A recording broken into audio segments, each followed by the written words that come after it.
Genesis chapter 37 will be in verse 1. We've been going through, in the bulk of our last couple months have been in Jacob/Israel, his life. And now the focus of Genesis shifts to his second to last son, his favorite son. Again, Jacob is not learning from the sins of his past. He has a favorite wife, and we just recently saw that his favorite wife in the scriptures has passed, and giving birth to his last son from her. And now we see that it kind of shifts. And this is my favorite part of Genesis, is the story of Joseph. In my younger years of being a youth pastor, these stories really ate at me, and I didn't like them in the scriptures because I didn't have a full view of who God was. I didn't understand clearly who God was. Even when I was a new pastor and was doing my best to understand and wrap my mind around who God was in His gospel, what He did in His Son, there was just such a big part of a young 22-year-old guy who felt like everything was in my control. Everything was at my fingertips. All I had to do was take control and make it happen for myself. And then you get to these sets of scriptures, evidenced first in Abraham's life, but mostly as it kind of really squares into Joseph's life. And we start to see a thread of God's sovereignty that goes throughout all the scriptures, but it bursts out in such a way in these scriptures that it calls us to confront something that, can I just say from the very onset, before we jump into this, that this is difficult. This isn't, our minds aren't meant to fully comprehend how God is in control of all things, and yet is in no way responsible for our sin. But when you look at this story, you're going to be led to your mind will shake a little bit, because again, there's limitations in here. And I'm going to do my best, my very best, to explain the nature of this story and the stories that come after it from Joseph, the real life story of Joseph, not just a fable, but the real life story, and what God means to bring out of these stories as He teaches us who He is. You see, because there's a lot of things that point forward to Jesus Christ in the Old Testament, this being one of them. But it also points forward to the way God can take something meant for evil, meant for bad, meant for harm, and within His sovereign will use that for good. And the ramifications of this are meaningful, because any of you can look back at your past and know there's things that you have regrets over. Maybe you live a regret-free life, but there's things you could look at and say, if that only would have been different, I could have been better off in this case, or I wouldn't have that long-standing consequence, or what if I didn't do that, would I be in a different position in my life? Now, none of us we don't live in that all the time. Nobody really likes to live in that hindsight regret. But sometimes we wonder, what if I hadn't moved out I moved out when I was young. I moved out when I was almost 17 of my parents' house. What if I hadn't? What if I had stayed and been an obedient son? What if I had learned the very things that my dad wanted to teach me? What if instead of being a rebellious child, I didn't do that? What if I got married when I was 20? What if Morgan and I waited till we were 25? What if there was a girl right before, it's shameful, I shouldn't admit this, but the way I knew I was going to marry Morgan is because another girl invited me to live with her. And the Brian that used to exist before Jesus would have snatched that up so fast. Except that it was Pullman. She was going to the Wazoo. And so I don't know, I had a real check in my spirit about that, even though I didn't know Jesus. But she was like, my dad's paying for an apartment. I'm going to Pullman. Will you live with me? And she was 5'11", blonde, green eyes. She had the exact qualifications of what I was looking for in a girl pre-Jesus. Blonde, tall, and exciting. And so, and that was me. And I often think she invited me to live with her. And I often had kind of, in that moment, I was like, no. And have you ever had an out-of-body experience where you're like, what are you saying? You're like, no, who are you down there? Because you're the Brian who would have done this. But Jesus had another plan. And in that moment, I was like, no. I don't know why I'm doing this. Except that I love her. I'm going to marry her.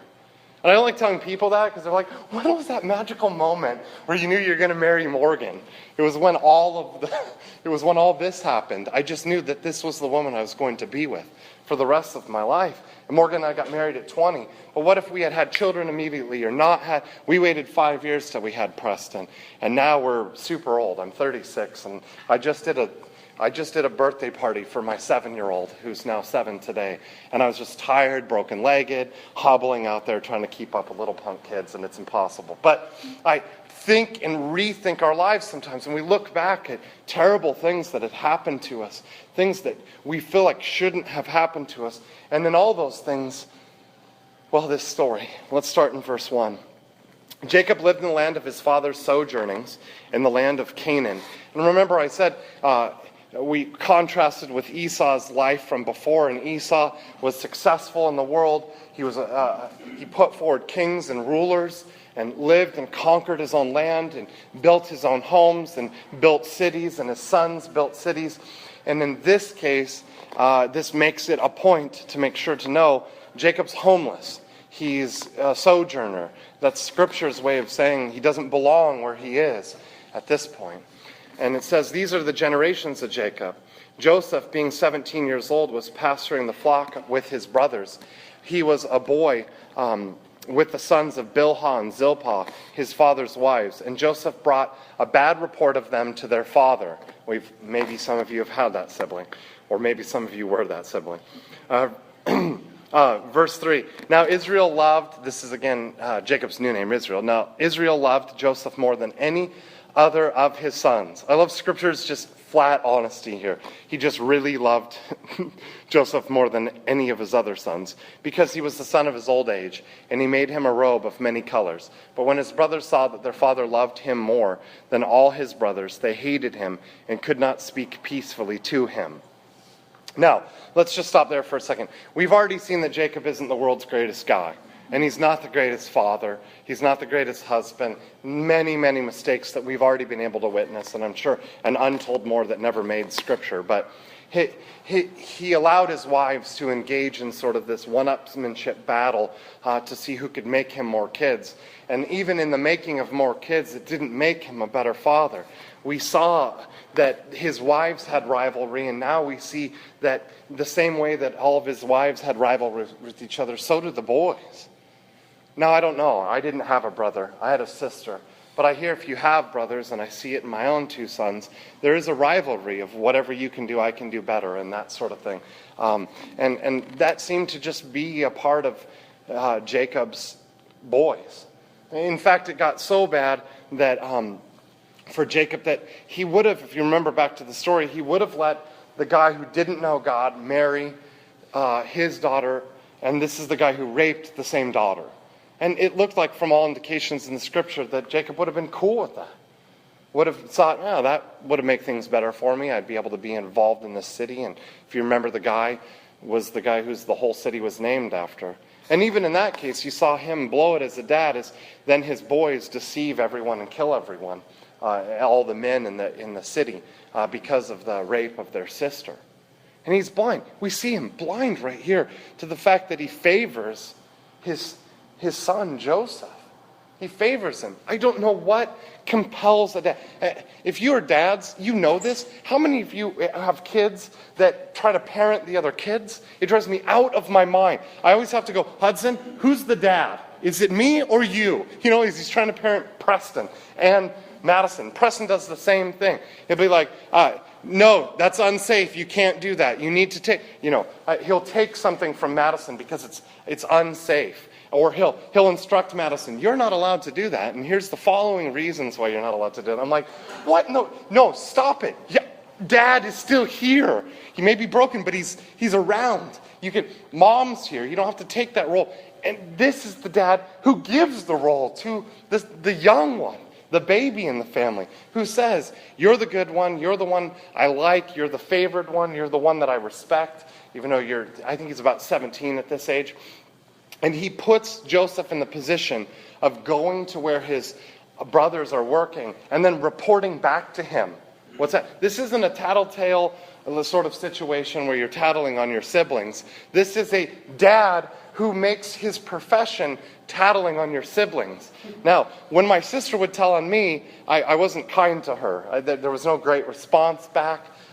In this case, we've already seen how violent his brothers can be. Why, as a dad, would you do this? Why would you even make it worse by giving him a jacket that none of the other kids have that are in your family? That it's an amazing Technicolor dream coat, right? Isn't that what it's called? It's this incredible. I've seen the Seinfeld where Cosmo's wearing it. It's fantastic. But you've got this coat that listed out. It's like going to Hudson and saying, "You're my favorite, and I want the others to know it.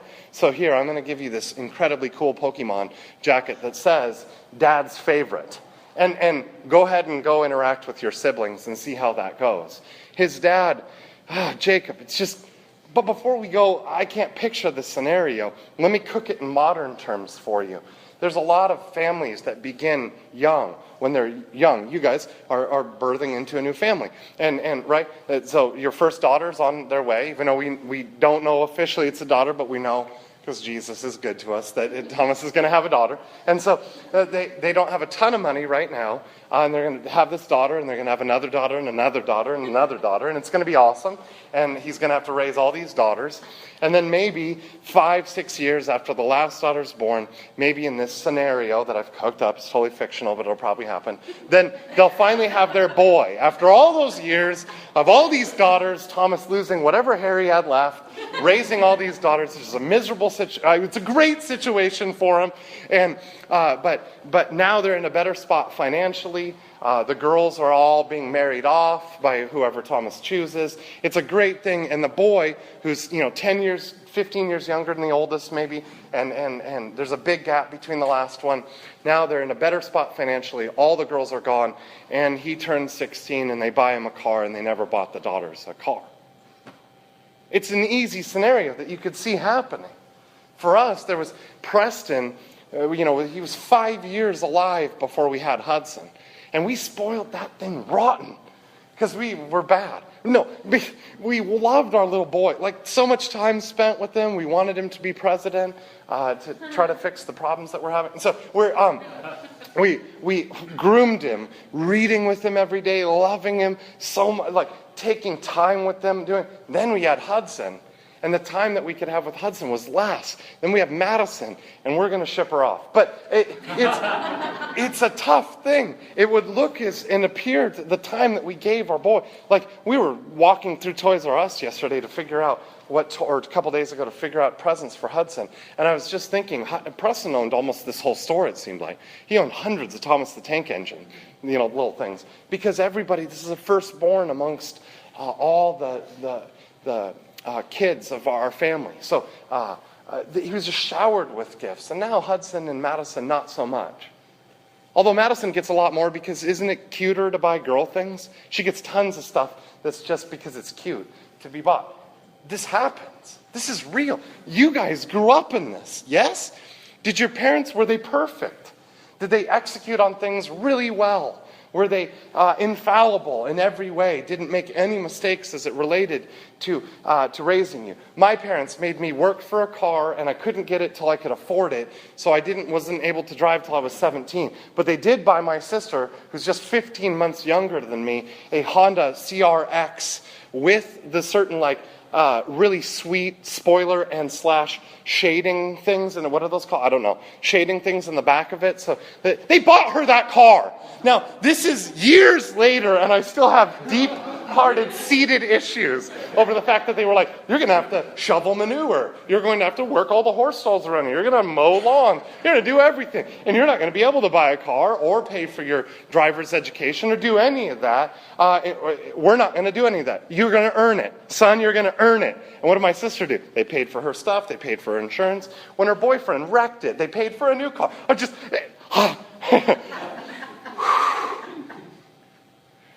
So we know this story. We've lived it. You know what this happens. And there's so often when we can look back and say, things could have been different. Jacob at the end of his life, Israel at the end of his life, is sitting back maybe and saying, what mess did I make of this? I know there's going to be a point in my son's life where I'm going to say, oh, I blew it. It's so often that we can see the problems that we are currently experiencing because our parents, they messed up. What do you do with that truth? There's no perfect parents. Take one I want to be a good dad to my boys and even to my daughter, but mostly, no, I want to be a good daddy. And sometimes I lack patience. Sometimes I lack the wisdom. Sometimes my sin gets in the way of being good to my kids. And every bit of it, I desire it so much. And yet I know there's going to be a time where Preston and Hudson, and it's, cats in the cradle and the silver spoon moment. Like the whole song's going to be sung to me, Dad, if you were only here, if you only had done more. The thing that this story points to is God is going to use Joseph despite the fact that he had a dad who messed up. His entire God's people are going to be cared for by what's occurring in Joseph's life right now, even though from how we look at it, it's going to get even more messed up. That whatever happens in your past, well, it's in God's hands. It was in God's hands then, and it's still in God's hands now. If you look at my past, I should not be a pastor. That's true. There's going to be times when you look in my future, and I should not be a pastor. But God is sovereign, and it's His will that goes forward. It's His will that gets accomplished. And we're seeing that unpacked. Maybe your parents did their best, I'm sure. Maybe some of the things that happened were damaging. But God has that. He's in control of those things, and was back then. And it's all part of the will that He's working out in your life. Scriptures say it's for good, and sometimes we don't. I'm sure, we'll go to verse 5. I'm sure as this story unfolds, Joseph's not thinking it's for his good. Verse 5, now Joseph had a dream, and when he told it to his brothers, they hated him even more. Why? Verse 6, he said to them, hear this dream that I have dreamed. Behold, we are binding sheaves in the field, and behold, my sheaf rose and stood upright, and behold, your sheaves gathered around it and bowed down to my sheaf. And now, I didn't have brothers, but I'm sure that wouldn't have been a welcome little story. Hey, I was dreaming, and you guys are I'm going to roll over you. I am the little brother. I'm already favored. I'm wearing the jacket. By the way, I had a dream. And here's my dream. It's not the Martin Luther King. Here it is. Verse 8. And his brothers said to him, are you indeed to reign over us? Are you indeed to rule over us? So they hated him even more for his dreams and for his words. So that's where it ends, right? It's dysfunction in the family. No, Joseph's awesome. Verse 9. Then he dreamed another dream and told it to his brothers and said, behold, I've dreamed another dream. Behold, the sun, the moon, and the 11 stars were bowing down to me. But when he told it to his father and to his brothers, his father rebuked him and said to him, what is this dream that you have dreamed? Shall I and your mother and your brothers indeed come to bow ourselves to the ground before you? And his brothers were jealous of him, and his father kept the saying in mind. Eesh. Joseph had two dreams, which the obvious point of the dreams was that now, according to the interpretation of these dreams and the giving of it, he was going to be elevated above his brothers. Now, God's sovereign even when we're not wise. He gives these dreams to his brothers. And I don't think, the way I read the text is, I don't think it has anything to do with the nana, nana, nana, I'm better than you. I think he was just a naive, good-hearted kid. We've all been around those kids who just don't know. My concern for Preston, I love the kid to death, but he's so smart and he's so capable. And he's about to go to McKnight, which is probably going to make him stand out amongst the crowd. He also carries his Kindle in his left ear all the time. He also calls himself Babuscus.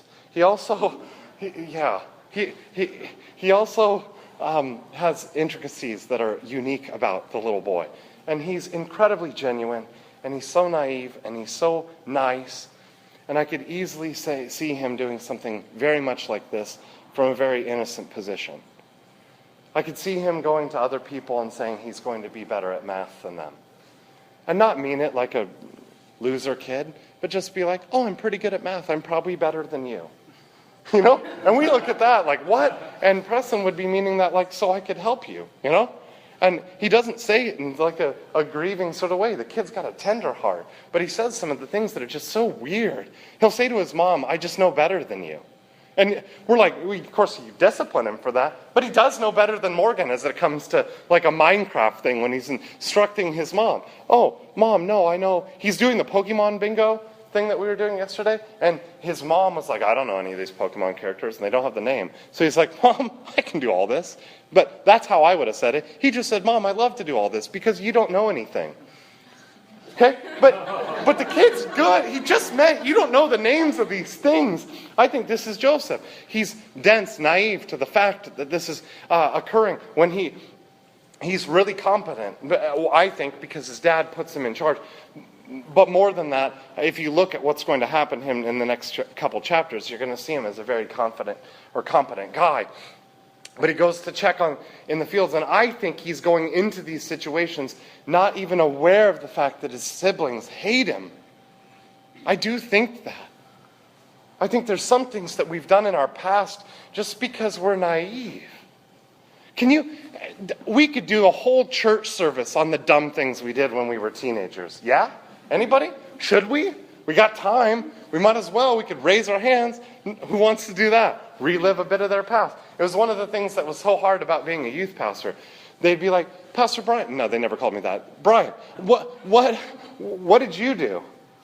Did something like this ever happen to you? And then I'm like, oh, yeah, way worse. I'm more of an idiot. They're like, Brian, did you ever prank anyone when you were a teen? Did you ever do anything? I'm like, yeah, I did really terrible things, like that you shouldn't do. I took, with my friends, this guy who yelled at a friend of mine, and we took his entire patio set and set it up exactly the way it was in the yard inside of his swimming pool. That's dumb. Don't write that down. But we didn't like him, so we thought, and then there's another guy we didn't like. I don't remember why we didn't like him. But have you ever heard of a piccolo Pete? Okay, so old-fashioned chimneys didn't have much to stop those from going down them into the fireplace loud at 3 a.m, while you had a friend with a 15-passenger van, several ladders, and the ability to scale a house, drop piccolo Petes, and run. The number of dumb things I did is remarkable. The amount of things that shouldn't have been done when you're a teenager. Yeah? Anybody with me? Have those same things happen? Maybe not to that stupidity, and maybe even worse. I'm not even sharing you the bad ones, because I don't want you guys to look at me like that. I'm sharing the tame ones that are okay. And those are my tame versions of the story. We just do things. And yet in all of that, the look back on how I used my teen years, the look back on how I used my early 20s, God's sovereign in all of that. Willing and working.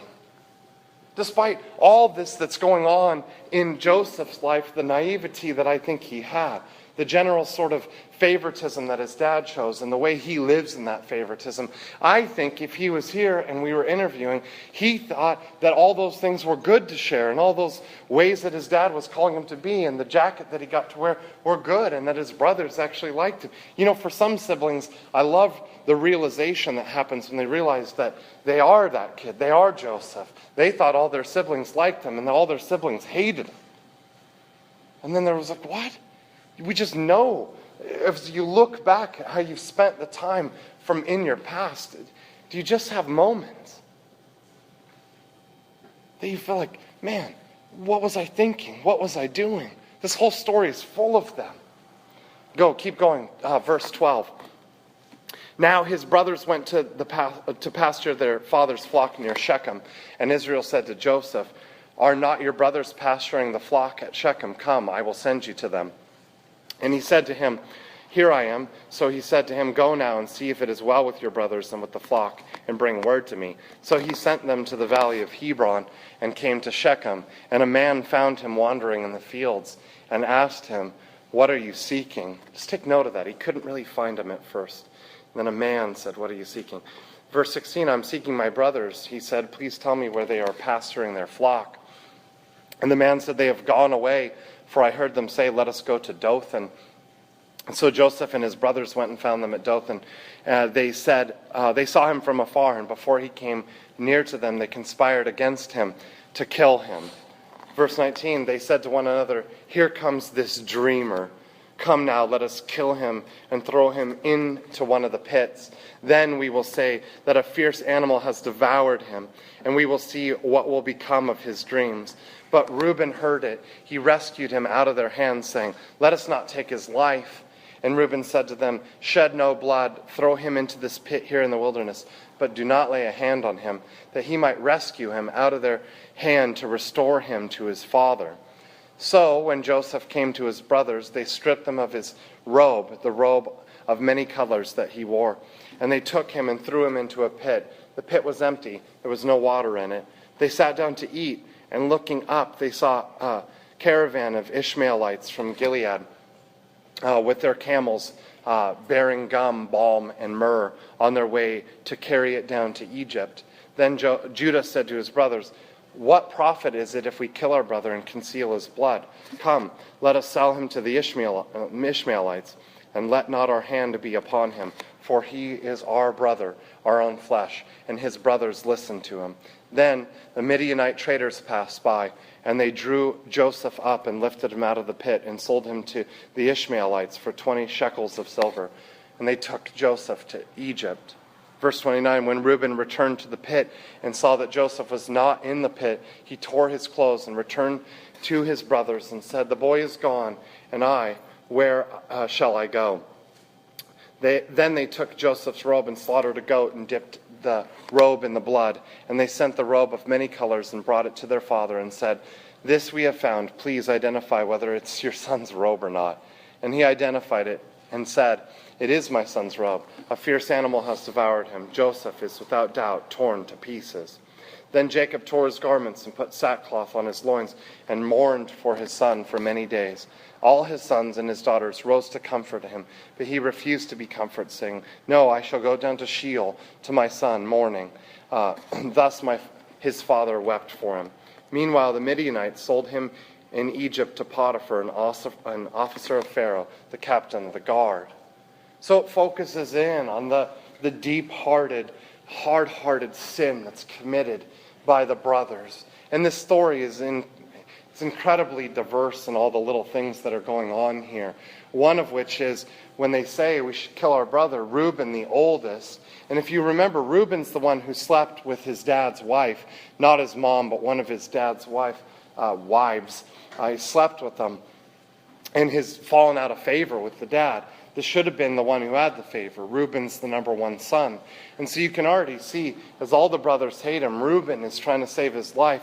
And I believe the plan in Reuben's mind was going to be, let's put him in a pit, let's eat lunch, and let's go. I'll go get the flocks, you guys eat lunch, we'll leave. And then in the process of leaving, I believe Reuben was going to go back, take Joseph out of the pit, bring Joseph back to his dad and say, "These are your idiot sons who did this, and now I should be the favored son again." But the sin and the hard-heartedness, it just gets worse. So I don't know how many times this has happened to you, but how many of you know you're confronted with the decision that you know is wrong to make? You know it's sinful. But instead of making that decision, you just make a less sinful one. You're like, I shouldn't covet that thing anymore. God's calling me to give it up, to make it go away forever. Okay, I shouldn't do that, because I did spend a pretty good amount of money on that. So instead of giving it up, I should just put it in a closet for a while and let it kind of sit away and not use it, I still have my World of Warcraft CDs still in the storage unit. I mean, we do this, right? I was addicted to the game and became a horrible father and husband in wanting to play this game for so long. And in God wanting me to get rid of it, finally me being obedient to that, I still don't get rid of the whole thing. It's still out in my storage shed. Now, I'll probably never play it again, but there's a part of me that just longs, just dreams that once, like let's say I was to break my ankle or my leg, if there's just a possibility, Lord, that you might just give me a few weeks off work, and maybe my kids could go away to a camp with my wife, and then I could sit at home drinking lemonade and eating chips and gaining all my weight back, while putting a wrist brace on, hooking up with Jake later on World of Warcraft together. We can roll out our level 80s and go nuts again, right? And so this is what I think's happening in this situation. Instead of, they're saying, let's just kill him. And they're like, no, that's really bad. Let's just sell him. You know? Then our conscience can be appeased. We didn't really kill him. We sold him. And then we gained a little bit from this. And we can deceive our dad, and eventually he'll get over it. No big deal, right? This hard-heartedness. You can see the anger and the hatred that they have. And how many of you have these people in your life? Where it just seems like they're out to get you. They mean to hurt you. Maybe some of you are those people. But we often are surrounded by people whose intentions towards us are bad. Many of us have that boss, have that brother or sister. Maybe not so evil that, excellent evil plan, but sort of like their heart's set against you. Their heart's so for themselves that they're naturally against you. Maybe we want to run from those situations. Maybe we want to get out of those. Maybe we don't know why God would do that. Maybe some of your relationships with your parents are so bad. Maybe some with your siblings are so bad. Maybe so broken. And you wonder, God, what in the world could you be doing in all this? If you truly are sovereign, if you're in control of all things, if we do believe that, and I do believe that, then what are you doing? You got to think Joseph's at the bottom of this pit, hearing his brothers say, let's not kill him. Whew. Let's just sell him into slavery. What? They even jokingly say, well, let's just see what'll come of this. Let's just see what'll happen if we sell him into slavery. If you've read ahead or you've watched the movie, if you're going to watch the Christian Bale movie, you'll know the result of this action. But maybe some of you know what happens, where he's elevated to and what happens in his life. And obviously, we will be preaching, but they said, look at the dreamer. Let's see what comes of his dreams now. And there's just moments, I'm sure, in all of our lives when we find ourselves very much like Joseph, sitting back and wondering, what's happening? Morgan asked me when I was going through this message with her, she asked me, Brian, why did God allow your leg to break? Why? Have you figured it out? Do you know? And I looked at her and was like, I have no idea. He didn't give me Warcraft. That's the dream, right? No, he did. I don't have weeks and weeks off. I go back to work tomorrow. It's not smart, but it's what you have to do when you have a mortgage and children, right? So I go back. I don't know why yet. I can look back in the deep parts of my 10 years, 5 years ago, and I can see what God was doing. And then there's some things where I still can't see it. We come from backgrounds that have mixed things in them. Some of us would consider it a hard background that we come from. A hard life that we've lived. And it's funny because in Genesis 37, who's missing? All these characters are in there, but God's not even of a mention. And if you were to read this as a skeptic, somebody who doesn't believe that there is a God, or if you do, you're not convinced that he's good, you can read it and you can say, see, if you believe in God, why isn't he there for Joseph in the midst of this? A naive kid with a dad who's blown it and brothers who hate him. Why isn't God there for him? And the deepest part of this pit, why didn't God rescue him? If he really does care about you, why wouldn't he stop the sinful brothers from carrying out their wicked, terrible plans?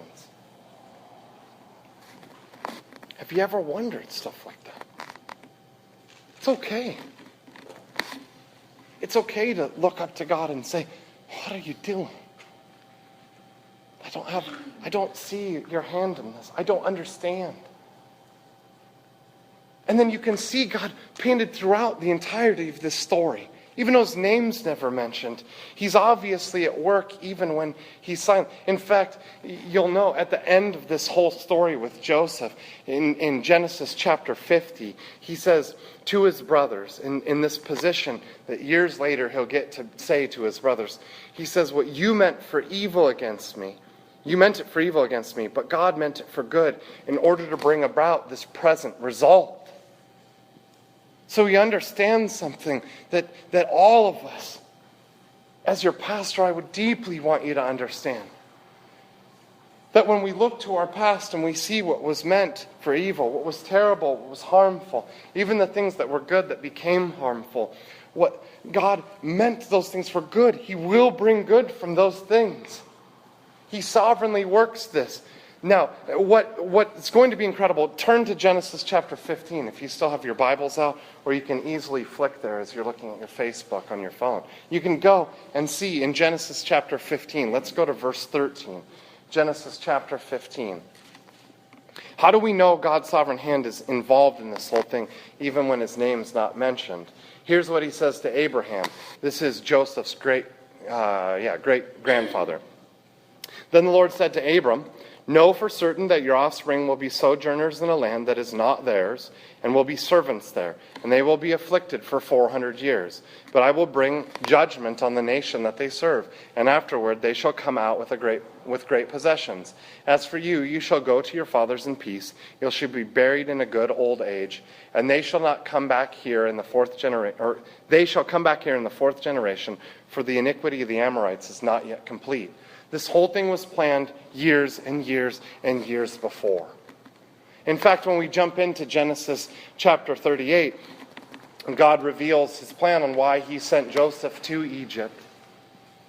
Because he was going to send a famine on the land as part of God's sovereign will. He was going to send a famine to Canaan. And in Canaan, his people all of his people were there. And they were going to then be forced to go to Egypt. And what you're going to find in Egypt is there is Joseph, who was at first a servant of one of Pharaoh's right-hand men, and then is really, really liked by that man's wife, and then is accused of terrible things and thrown in jail. And there, as this famine is in Canaan, then God's people are instructed in wisdom to go to Egypt to flee this famine. And there's Joseph, the dreamer of dreams and now the interpreter of dreams, in this position with Pharaoh to prepare the Egypt for this famine that they know is that in a dream is given by God to Joseph to come. And in the midst of that, then Joseph and Joseph's brothers come down to beg for food of Egypt. And in this place now, as he's interpreted Pharaoh's dream, here's Joseph elevated to second in command of all of Egypt, because of his wisdom that was given to interpret this dream. And now, in the midst of this, Joseph is now in an elevated position above his brothers, just like his dream said. Not only that, then all of God's people come in, and they're a nation amongst a nation that is eventually enslaved, and 400 years later are freed to return back to their promised land, all of which it was in God's sovereign hand. God was sovereignly orchestrating all these events. And he does it in all events ever. And that's hard. Because the question that should jet right to the front of your mind is, doesn't that make God responsible for our sin? If this is all part of his plan, if all these things are coming about the way he would will it and work it, isn't he ultimately responsible? Let's just take this story. The sin that the brothers committed to put Joseph into slavery was a part of the plan. Let's take it to the greatest story of all time. What did he use to send his son to this earth to die for our sins? He used the sins of others.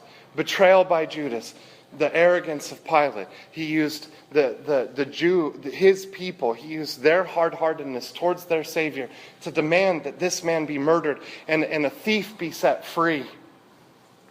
And Acts 2 makes it very clear that all of this was a part of God's definite plan. Everything that's occurred in your life is a part of part of definite, is part of God's definite plan. And that should make our heads shake a little, right? Because the Bible makes it equally clear that in no way is God responsible for any of our sin.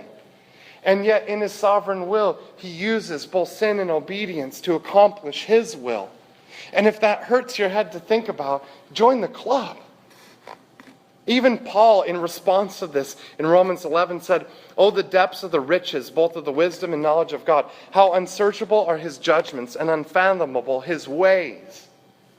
We look at the Genesis 37 story and we're like, all of this that was meant for evil, God meant it for good. Here's a few things that I know. It means that for those of you who are convinced that because of your past, God can't use you in the future. That because of your past, there's no way you'd respond to Him salvifically. There's no way you would be His. Because of the way you've used your life previous to this moment here this morning, that there's no response for you in the gospel, that God could never love you. Because of all the harm that was done to you, you can't trust people. And yet God is in control of all those things to will and to work those things for your good and for His glory. And I don't know perfectly how that reconciles. Some of us have gotten into long conversations about it. In fact, some of us have run outside and threw a rock against a tree. And then said, who threw the rock? And it's like, oh, it was you. What'd the rock damage? The tree. What damaged the tree? The rock. And then, okay, maybe I'm getting a little bit closer. But maybe for some of you, you look at your past and you think, unredeemable. You look at your past and say, because of the things that have occurred to you, you could never be God's. But that's not the way it works. God's goodness and His power and the way that He's willed and worked all things is to bring you to this moment where you would be His. I don't understand perfectly how that all works together. I know there's a moment in Joseph's life where he's looking at his brothers in Egyptian garb as the right hand to Pharaoh himself, saving his brother and God's people from a famine that would have wiped them out. God sending the famine to get them out of Canaan, because just like the brothers, all of the rest of God's people were becoming more and more like the Canaanites instead of like God's people. So He sent them into slavery. So upon their release, they would know who they are as a people. And I don't know. I don't know each of your stories well. I don't know all the things that have happened. But if we were to sit down over coffee and discuss it, and we were to look back at what God had you go through and what God was a part of and how God sovereignly directed you to this moment, we could start to make sense of the things that happened to the point that where you are. Because He's the full Redeemer of all those things. You know, some people ask, how could you worship that God? Why would you worship a God who wouldn't just stop it all? Who wouldn't just end all this pain, end all this suffering, make all this go away? How could you ever worship a God like that? And so I said, well, what's the alternative? It's like, I choose not to believe in a God who would do that. Well, what God do you want to believe in? One who just sits back and does nothing? Who starts and spins the world? Look, most people who don't know who Jesus is and reasonably think there's a God, think there's a disconnected God up there that somehow rewards good people for good things. But we're not the kind of people that can be 100% good. That's not us. Anyone on this earth. I prefer to believe in a God who's so powerful, who can redeem any situation, and in fact is going to bring it for His glory and for our good. You can take the worst things that have happened to me, and if you put enough distance behind it, most of the things I could see. Some of those painful situations have brought me to be Doxa's pastor. So the other question you might ask is, if God's will is always going to be accomplished, then why in the world worry about doing anything good? Why not just sin freely then? If all this was going to be accomplished through all this sin, why not sin? Why not sin?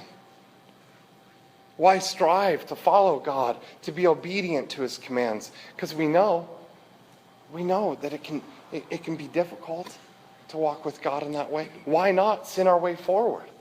If God's will is always going to be accomplished, if he could use murder to accomplish all of our salvation, if he could use execution in the most painful form, if he could use betrayal, if he could use all these ways of rejection, his own family, his own hometown, if he can use all these things, and that would accomplish the greatest act ever in the history of earth, why not take part in it sinfully? And just know that God is going to do what he's going to do. And this is why. Because I believe that God's will come to pass. But I also believe that he has a moral will that he puts forward for all of us to follow in his Son. Impossible without Jesus. Though it may be, he commands us. He gives us commands. Yes, most of the commands are impossible to do. And that's because we need Jesus. But in those commands, as we follow them, as we see him, and as we pursue him in his glory, and put forward the effort, and Jesus finishes the rest to accomplish good fruit in our life and good works to be done, it's because there is blessing in those things. There is consequence in disobedience. It's where it fits in the sort of family analogy. Look, my son got to realize this yesterday for the first time, little Hudson. It's like the way in which our family is going to be is set. It's set. We are going to worship Jesus together. We are going to be a family that works to reconcile. We aren't going to be a family that runs from one another in the midst of hardship. We are going to sit and we are going to deal. And what does my little boy like to do more than anything? So his little sister broke one of his toys. And I use broke loosely. She just moved a piece off of it, right? And Hudson, it was as if I killed his firstborn son. His little stinking, what are the Mighty Morphin Power Ranger thing? And he's like, Madison broke my toy. I'll never be able to use it again. And I'm like, I have to get up. So I go in there and I said, is it broken, son? Yeah, it's broken. I fixed it. Right in the middle of the sentence, right? Love it. Crying, whimpering, moaning. I fixed it. It works. Okay. Madison, you can't touch that. And I was like, son, I'll give you an opportunity to play with your sister, or I throw away all your toys that you got. And he's like, I'm not playing with my sister. So I went and got a garbage bag.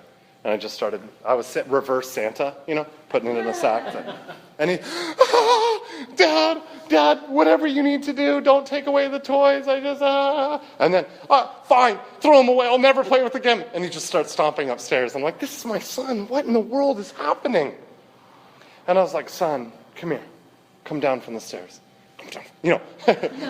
He needs a little extra incentive, And I was like, you're not going to run. You're a part of this family, and we don't run. We're gonna reconcile in this, and we don't go. And he looked at me, and it's just this great little Hudson mind. And he looked at me, and he's like, "So no matter what I do, we're always gonna reconcile." You can see it kind of gear up, I can be as bad as I want to my sister, and we're always gonna reconcile. You can see. He's never going to really throw away my toys, even though I have. But not the ones that he just got as... You can see, because we're always going to reconcile. You can see it start to... The gears, right? And he said, so Dad, why does it matter what I do then? And I was like, you little theologian. It matters because there's blessing when you go about it in the way that honors God, and there's consequence when you don't. We're always going to reconcile, son. That's the will for this family. But how you go about getting there brings blessing or consequence. Brings peace or strife. God's sovereign will always gets accomplished. It's how we get there. So for those of you who have had that hard past, and and you've looked back and you've seen a wake of pain in it, this is your time. I want to give you this time to be with Jesus, to in prayer, just say, I've had a rough past, and things have happened and they've hurt, and I want to be past those things. And in you, I want to be free from those things. And I desire forgiveness, and I desire to offer forgiveness and to move past those things. But that can only be done in this gospel.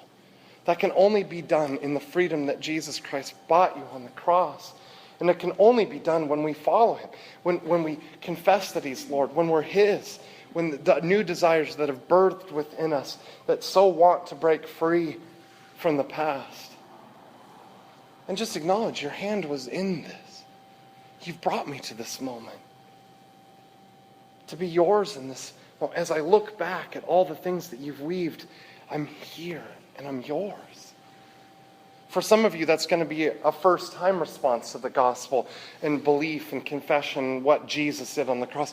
For some of you, it's going to be your millionth time believing and obeying and seeing what Jesus did on the cross to set you free from the past. And to know that he has worked it all to this moment of good. And I know some of you are going to need time.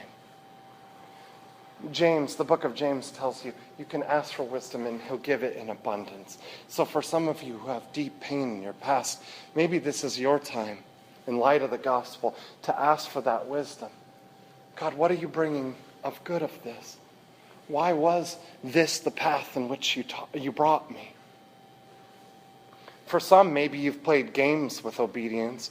You know that God's will be accomplished, and so you've stopped caring how it gets done.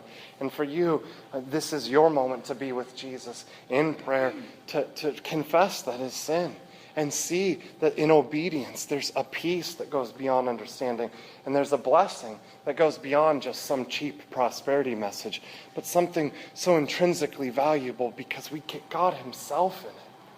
For some of you, God's been so distant because of your ways that you've cheated obedience to him. And God is in this moment telling you, confess those things as sin and I'll forgive you. And I'll give you me.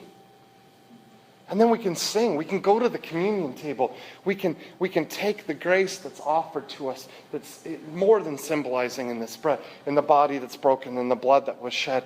In that moment, the strength that we need to overcome the sin that's ensnared us, or the pain that's enslaved us, or the hopelessness that we might have towards our future, or just the general sort of apathy that we've developed. And in that time, we give you, take that bread. And take that one and spend time in prayer with him. And then sing like the free person that you are in Jesus. That God went, and all these things that have come to this moment, and what was meant for evil, God meant for good. And in that, we're blessed. Let's pray.